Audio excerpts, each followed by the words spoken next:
बच्चों 12th biology का set CG का जो कुछ क्वेश्चन है इसमें हम सॉल्व करेंगे। देखिए, पूछा गया अनुलेखन से आप क्या समझते हैं, विवरण दीजिए। अनुलेखन क्या है? अनुलेखन यानी कि ट्रांसक्रिप्शन। ट्रांसक्रिप्शन का मतलब क्या होता है? डीएनए से आरएनए का बनना। क्या होता है कि प्रोटीन बनने के लिए डीएनए का एक विशिष्ट अनुक्रम, विशेष सीक्वेंस होता है जिसको प्रोटीन बनाने के लिए आरएनए की बनाने की आवश्यकता होती है। तो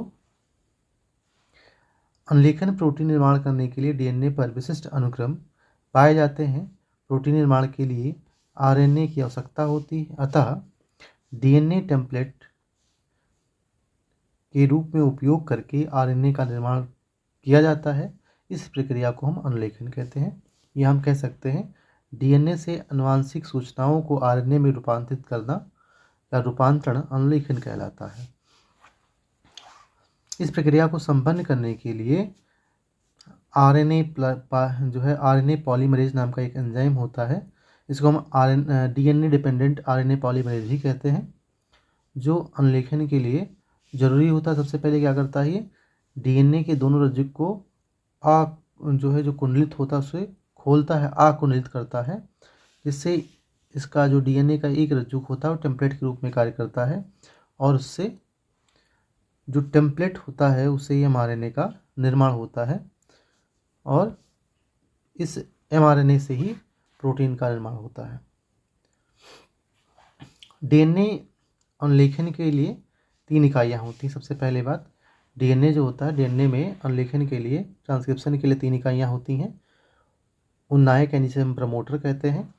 तो डीएनए का वह भाग जिसमें आरएनए पॉलीमरेज जुड़ता है उसे हम उन्नायक या जो है प्रमोटर कहते हैं। अनुलेखन जो है यहीं से प्रारंभ होता है। दूसरा होता है संरचनात्मक जीन, स्ट्रक्चरल जीन से कहते हैं। डीएनए का वह भाग जिससे वास्तविक में एमआरएनए का अनुलेखन होगा, है ना। समापन, जहाँ पर डीएनए से आरएनए बनना समाप्त हो जाएगा उसे हम समापक भाग कहेंगे। अगला क्वेश्चन है हमारा, भ्रूणपोष से क्या समझते हैं आप? भ्रूणपोष क्या है? जो भ्रूण को पोषण देता है वो भ्रूणपोष कहलाता है। सभी पुष्पीय पौधे जो होते हैं, वो जो भी पुष्पीय पौधे होते हैं उसमें एक विशेष प्रकार का ऊतक पाया जाता है जो भ्रूण को पोषण देता है, उसे हम भ्रूणपोष कहते हैं। भ्रूणपोष का निर्माण जो होता है, भ्रूणसैक जो होता है, भ्रूणकोष में, एम्ब्रियोसैक में ट्रिपल फ्यूजन जब होता है, एक मेल युग्मक और 2n वाली पोलर न्यूक्लियस जो होती है जब जुड़ती है, फ्यूज करती है, जिसे ट्रिपल फ्यूजन कहा जाता है, जिसके फलस्वरूप ट्रिप्लॉइड न्यूक्लियस बनता है, और इसी का जब विकास होता है, इसी में जब परिवर्धन होता है तो भ्रूणपोष का निर्माण होता है। इसके सबसे अच्छा एग्जाम्पल है जो नारियल का पौधा, नारियल होता है, नारियल में जो कैनल होता है और ये जो लिक्विड भरा होता है वास्तविक में भ्रूणपोष ही होता है। अधिकांश जो आवृतबीजी पौधे होते हैं उनमें भ्रूणपोष मौजूद होता है और ये भ्रूण को पोषण देता है। एग्जाम्पल, नारियल का जो पानी है एक प्रकार का एंडोस्पर्म ही है। अगला है, स्त्री जनन तंत्र का आरेखीय नामांकित चित्र बनाइए। तो स्त्री जनन तंत्र में जो है बहुत सारे पार्ट हैं, देख लीजिए, चित्र हमने लिया है। ये जनन तंत्र की ओपनिंग है, जहाँ पर जिसे हम मूत्र मार्ग कहेंगे, और बाहर जो है, देखिए सबसे बाहर जो होगा,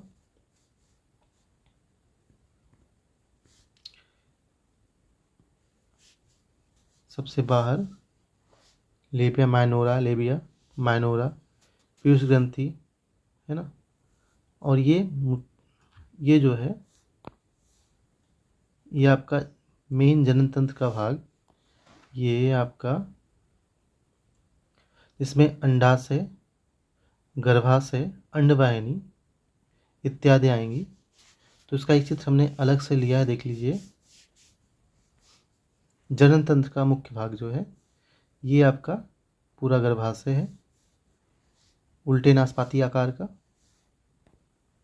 है ना, गर्भाशय। इसे 2 डिंब वाहिनियाँ हैं, अंडवाहिनियाँ हैं, और ये जो है ये योनि कहलाता है। और ये जो अंडवाहिनी है, इसी के पास में 2 अंडाशय होते हैं जहाँ से अंडाणुओं का उत्सर्जन होता है, जहाँ से अंडाणु निकलते हैं। और ये आपका गर्भाशय है, ये गर्भाशय है। गर्भाशय की 3 परतें होती हैं। सबसे बाहर जो होता है उसे पेरीमाइट्रियम, उसके अंदर मायोमाइट्रियम होता है, और सबसे अंदर जो होता है वो इंडोमाइट्रियम होता है ना। तो इसकी संरचना बनाने का एक बार अभ्यास कर लीजिए, जिससे क्या हो कि आप एग्ज़ाम में आसानी से बना पाएँ, है ना।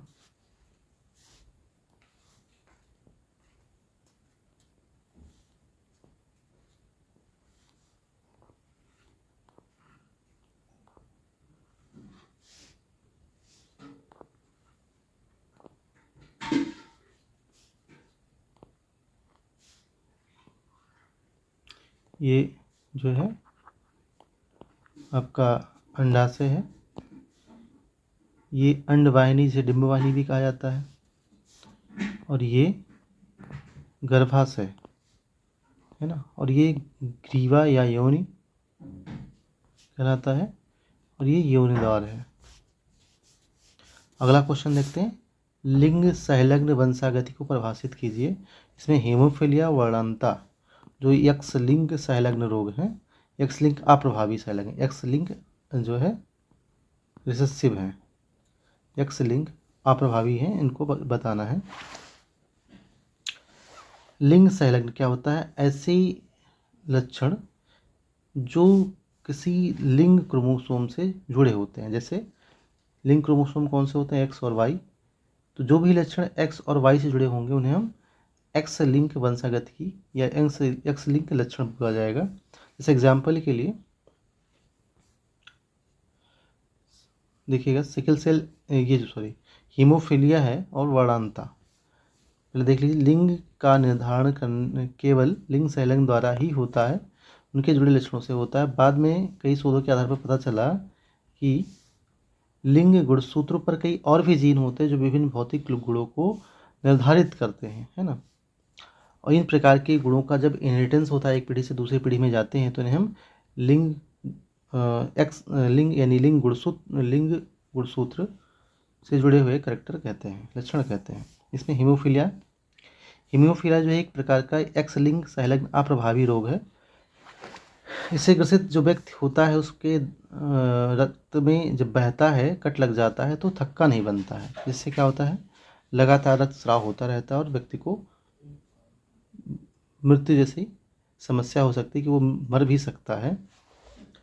तो क्या होता है, कैसे पहचाना जाता है कि व्यक्ति को छोटी सी चोट लग जाए या कहीं पर उसको सीजर ऑपरेशन वगैरह हुआ है, छोटा सा कट हुआ है, लगातार बहुत तेज़ी से रक्त बह रहा है, थक्का नहीं जम रहा है, तो उसको हीमोफीलिया है। अगला वर्णांता। वर्णांता में क्या होता है, वो व्यक्ति जो होता है जो वर्णांता से पीड़ित होता है, वह व्यक्ति लाल रंग में अंतर नहीं कर पाता है।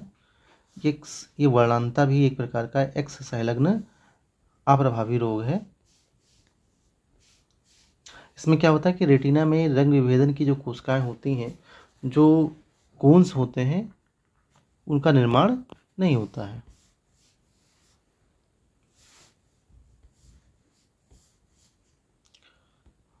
अगला देखिएगा, पीसीआर। पीसीआर क्या है? पॉलीमर चेन रिएक्शन होता है। पीसीआर क्या होता है? पीसीआर में किसी एक जीन से हम जो है मन चाहे खंड बना सकते हैं। कोई एक डीएनए का खंड ले ले, कोई डीएनए का पार्ट ले ले, जीन ले ले, उसे जितने खंड चाहें, जितने पार्ट चाहें वो बना सकते हैं। तो पॉलीमर चेन रिएक्शन का उपयोग किस में किया जाता है? पॉलीमर चेन रिएक्शन में बहुत थोड़े समय में उस डीएनए खंड से बहुत सारी प्रतियां उसकी बना सकते हैं। पॉलीमर चेन रिएक्शन से जो टेस्ट ट्यूब बेबी या पालतू जानवर या अनेक प्रकार के जो भी भ्रूण निषेचित प्राप्त होते हैं, या जिनका भी टेस्ट ट्यूब में फर्टिलाइजेशन कराया जाता हो, उनमें कौन सा जीन है या उनमें कोई कौन सा विकार है, इसका हम पता लगा सकते हैं, है ना। अगला है, पीसीआर तकनीक द्वारा जो है जीनोम में अंतर भी जाना जा सकता है। जिसे अलग अलग प्रकार के जो जीन हैं, उनमें क्या डिफरेंस है इसका भी पता लगाया सकता है पीसीआर तकनीक द्वारा। पॉलीमर चेन रिएक्शन, जब किसी को जो है ये पता कराना होता है कि हमारे बॉडी में, हमारे जीन में कैंसरस जीन है या नहीं है, तो उसके लिए पीसीआर करवाते हैं। पीसीआर तकनीक द्वारा मानव के अंदर अनेक व्याधियों जैसे जीवाणु, विषाणुओं के संक्रमण आदि का उपयोग किया था। इस समय जो कोविड-19 चल रहा था उसमें पीसीआर तकनीक के द्वारा पता किया जाता था कि इस व्यक्ति के अंदर कोविड का कौन सा स्ट्रेन है या कौन सा जीन है ना। पॉलीमर चेन रिएक्शन, पॉलीमराइजेशन जानते हैं, बहुलकीकरण, एक से अधिक। Polymer chain reaction. अगला है मेंडल के प्रभाविता का नियम का वर्णन कीजिए। मेंडल का प्रभाविता नियम क्या कहता है? जब दो विपरीत लक्षणों वाले गुणों का जब हम क्रॉस कराते हैं तो जो प्रभावी लक्षण होता है वही दिखाई देता है, अप्रभावी दिखाई नहीं देता है। एग्जाम्पल के लिए, ये शुद्ध लंबा पौधा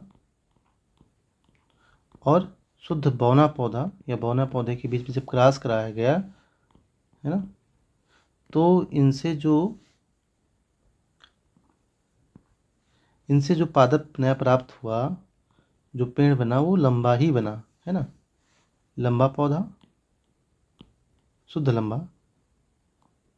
शुद्ध लंबा क्यों? क्योंकि जो डोमिनेंट जीन होता है वो जो है अयुग्मता की अवस्था में, यानी कि अनपेयर्ड अवस्था में भी अपने लक्षणों को प्रदर्शित करता है, जबकि जो अप्रभावी होते हैं वो पेड़ अवस्था में, यानी कि जब वो दो होंगे तभी अपने अपने लक्षणों को प्रदर्शित करते हैं।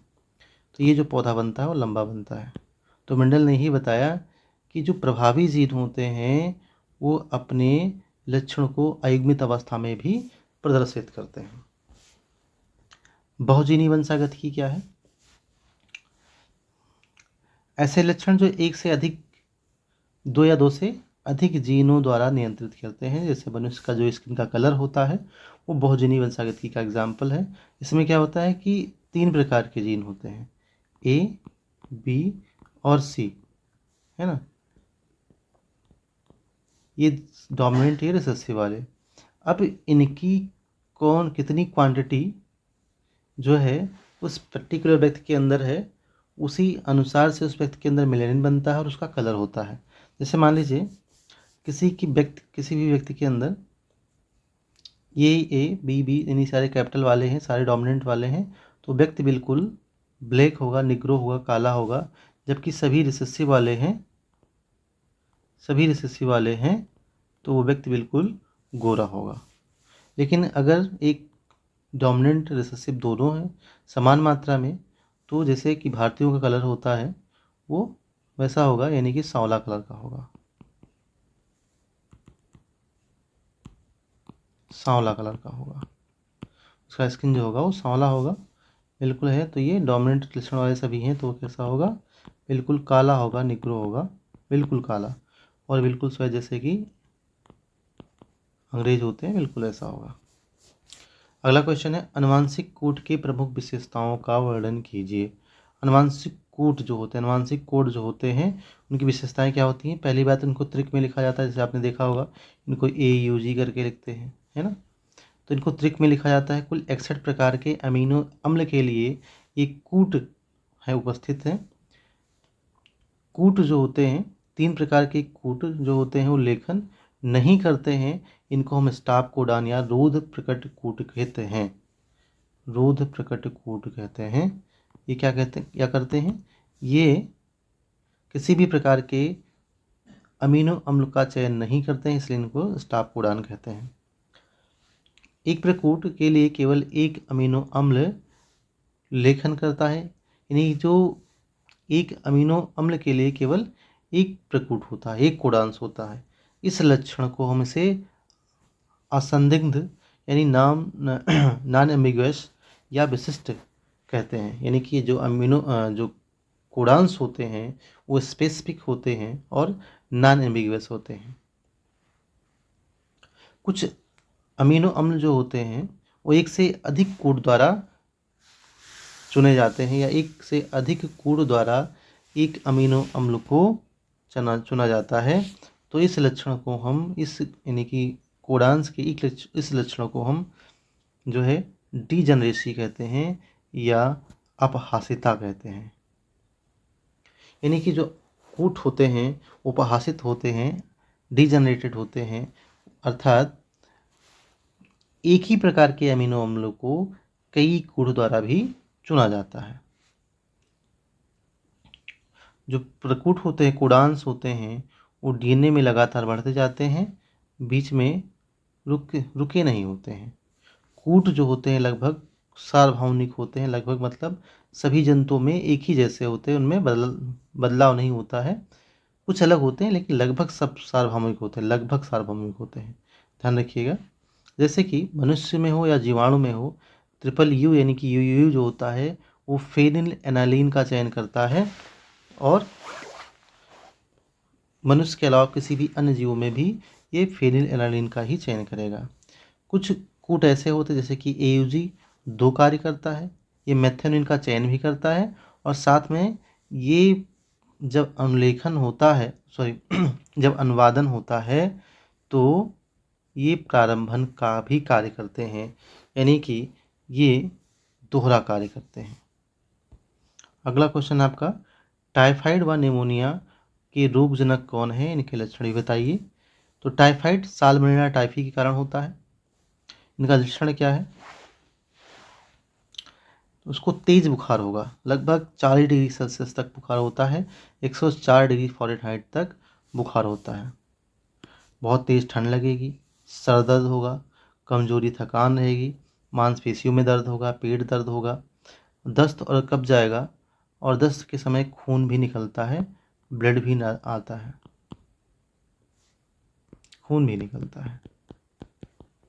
कारण क्या होता है?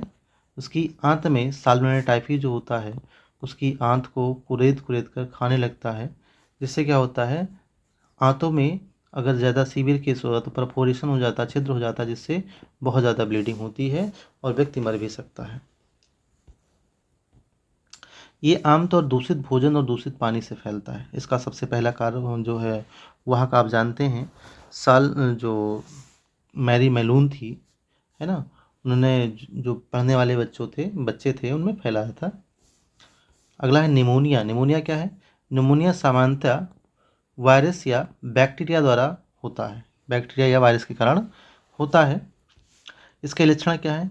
खांसी, जिसमें क्या होता है, पीला हरा या खूनी बलगम भी निकल सकता है, बुखार, ठंड, कपकपी और पसीना आना, सांस लेने में कठिनाई होती है, तेज सांस लेते हैं लोग, या बच्चों में बहुत ज़्यादा समस्या हो जाती है, बहुत तेज सांस लेते हैं, सांस लेने चूँकि ऑक्सीजन की बॉडी में कमी होने लगती है, क्योंकि पर्याप्त मात्रा में लंग्स द्वारा, फेफड़े द्वारा ऑक्सीजन डिफ्यूज होकर ब्लड में नहीं पहुंच पाती है, और चेस्ट में, सीने में चुभने वाली दर्द होती है, गहरी सांस लेते हैं, भूख की कमी हो जाती है, ऊर्जा और थकान रहती है, क्योंकि ऑक्सीजन पर्याप्त मात्रा में पहुंच नहीं पाता, और जब पहुंच नहीं पाएगा तो ग्लूकोज जो भी आपने खाया है उससे ऊर्जा उत्पन्न नहीं हो पाएगी।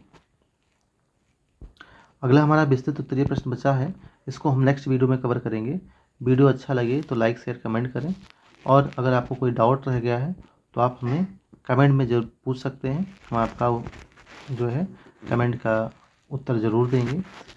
वीडियो देखने के लिए बहुत बहुत धन्यवाद।